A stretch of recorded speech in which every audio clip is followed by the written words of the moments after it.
ಇಂದೇ ಡೌನ್ಲೋಡ್ ಮಾಡಿ ಮತ್ತು ನಿಮ್ಮ ನೆಚ್ಚಿನ ಶೋಗಳನ್ನು ಆನಂದಿಸಿ.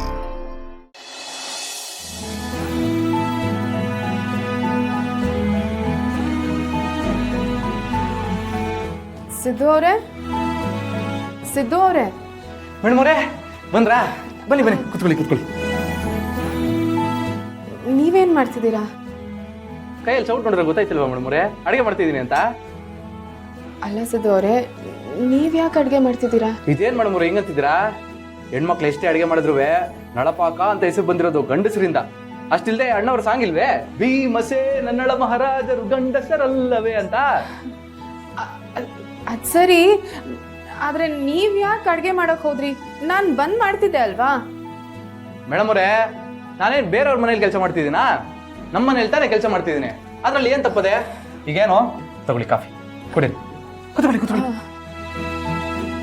ನೀವು ಮಾತ್ರ ಕೆಲಸ ಮಾಡ್ಬೇಕಾ? ನಾನು ಕೆಲಸ ಮಾಡಬಾರ್ದಾ? ಹಾಗಲ್ಲ ಸಿದ್ದು ಅವ್ರೆ, ನೀವ್ ಈ ಕೆಲಸ ಎಲ್ಲ ಮಾಡಿದ್ರೆ ನನ್ಗೊಂಥರ ಅನ್ಸುತ್ತೆ. ನೋಡಿ, ನೀವು ಜನರಿಗೆ ಹೀರೋ ಅಂದ್ಮೇಲೆ ಹೀರೋ ತರ ಇರ್ಬೇಕಲ್ವಾ?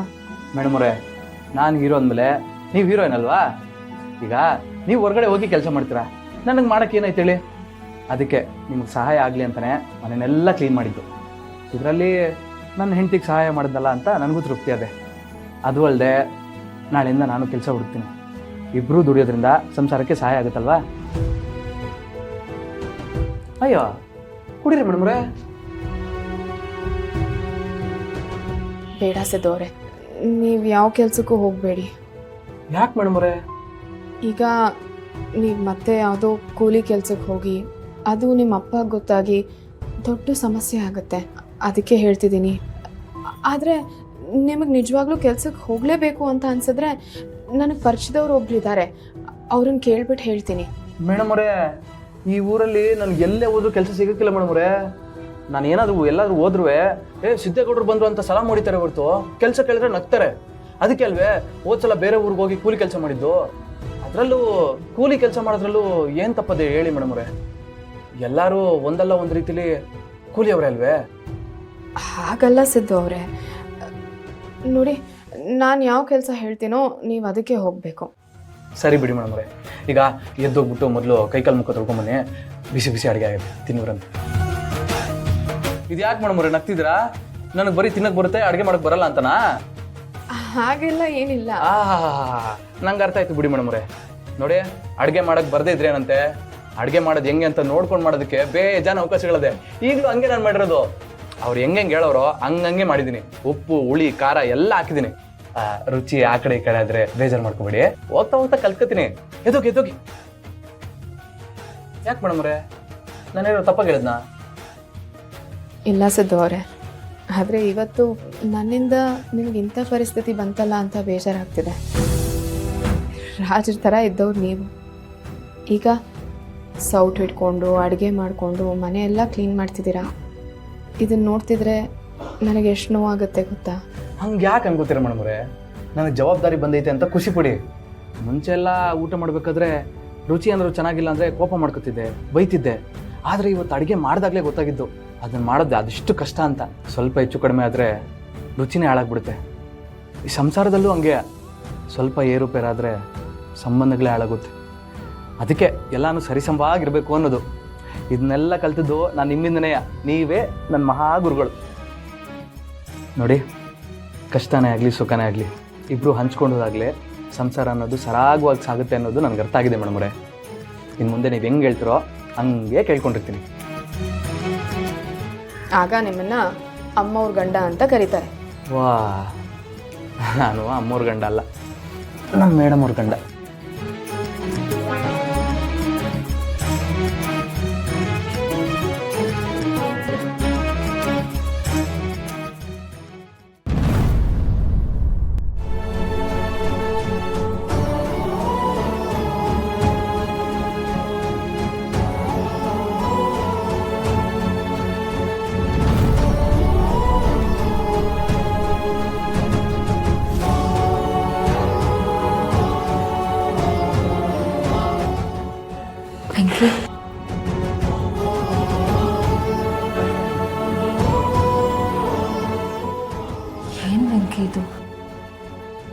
ಸಮಾಧಾನ ಮಾಡ್ಕೋ ವೆಂಕಿ.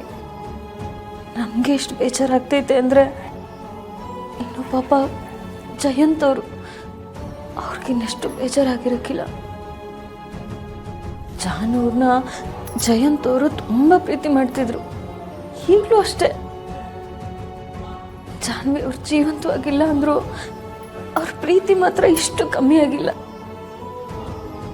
ಅವ್ರ ಬೇಜಾರನ್ನ ಕಳ್ಕೋಬೇಕು ಅಂತ ತಾನೇ ಈ ಮನೆಗೆ ನಮ್ಮನ್ನು ಕರ್ಕೊಂಬಂದಿರೋದು. ನಾವು ಹಿಂಗೆ ಅಳ್ತಾ ಇದ್ರೆ ನಮ್ಮನ್ನು ನೋಡಿ ಅವ್ರಿಗೂ ಸಾನೆ ಬೇಜಾರಾಗಕ್ಕಿಲ್ವಾ? ನಾವು ಹಂಗೆ ಮಾಡಬಾರ್ದು ಅಲ್ವಾ?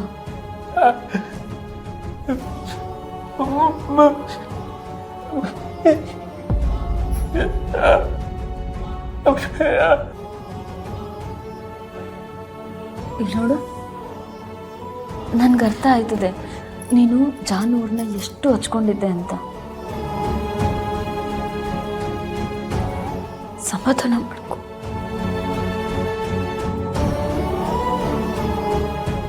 ಜಾನಿಯವರಿದ್ದಾಗ ಈ ಮನೆ ಎಷ್ಟು ಚೆನ್ನಾಗಿತ್ತು. ಈ ಮನೆ ಗಿಡ, ಕಿಟಕಿ, ಕರ್ಟನ್ನು ಎಲ್ಲ ಜೀವಂತವಾಗಿತ್ತು. ಆದರೆ ಈಗ ನೋಡಿ,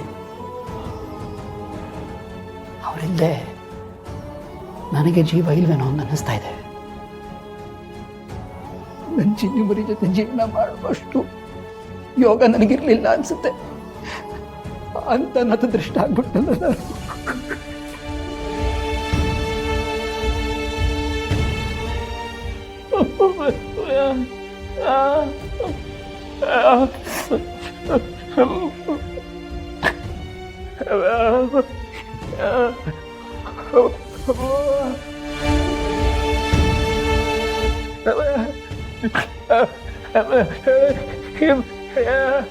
ಇಲ್ಲ ಮಿಕ್ಕಿ, ಇಲ್ಲ.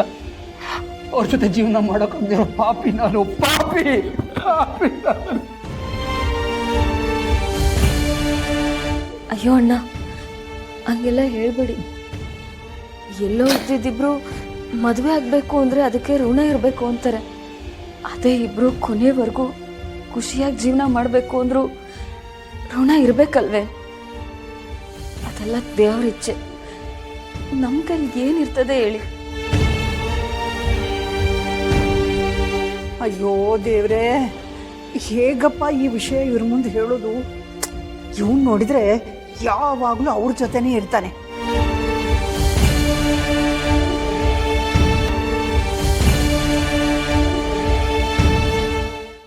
ಲಕ್ಷ್ಮೀ ನಿವಾಸ ಲಕ್ಷ್ಮೀ